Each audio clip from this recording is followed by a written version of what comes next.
po. Ang ating po sinisa para sa kailangan Ay pinanganak nung naging mayor po ang ating Kuya Eric Olivares. At ngayon po ay nagtutuloy-tuloy ang serbisyo sa pagitan naman po ng ating mayor ngayon, Kuya Edwin Olivares. No? May bubuting balita po si Kuya Edwin, no? Hayaan pala pong siya po ang magbigay ng mensahe ngayon. So palakpakan po natin ang ating magiging mayor, Kuya Edwin Olivares. Yung po pangyayari po sa atin, ilang linggo na po nakakaraan na hindi po natin kagustuhan po talaga po yun. Magkaroon po tayo ng sunog. Ang importante, wala po sakit sa atin. Yung po nga, yung po number one. Yung material na bagay ay mapagtutulungan po natin po siya. Katulad kahapon, magkaroon na po tayo ng sunog. Yung po sa Silverio, doon po sa Puno-Puno, pero itong bahay din affected, itong bahay din po siya. Napigilan naman kaagad, pero 18 pamilya rin ang na-affected doon.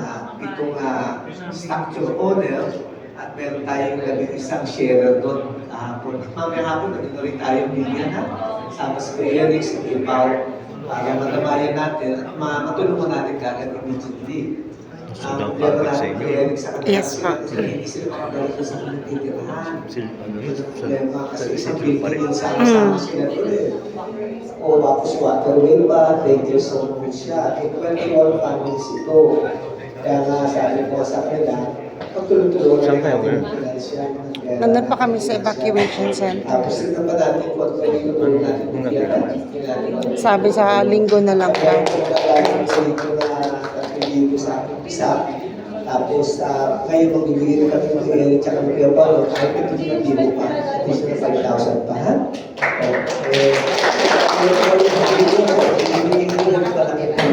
Basta importante, tulong-tulong na tayo.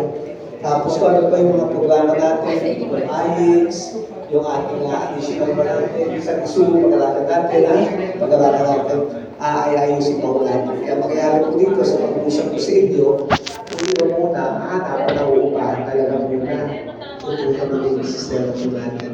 Pero rest assured, ang city po, hindi magkakigil. Tuloy-tuloy po pagtulong po sa inyo hanggang makarecover po tayo, ha? Hanggang makarecover po.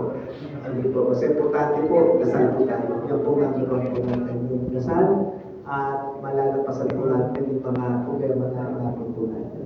At sa naman sa inyo, yung buhay, yung napapalitan, yung matuloy na bagay, pwede natin po pagtuloy-tuloy. Okay? So ngayon po, ibigay po natin 3,000 at saka 5,000 po kayo. Ibigay po siya. So ngayon po,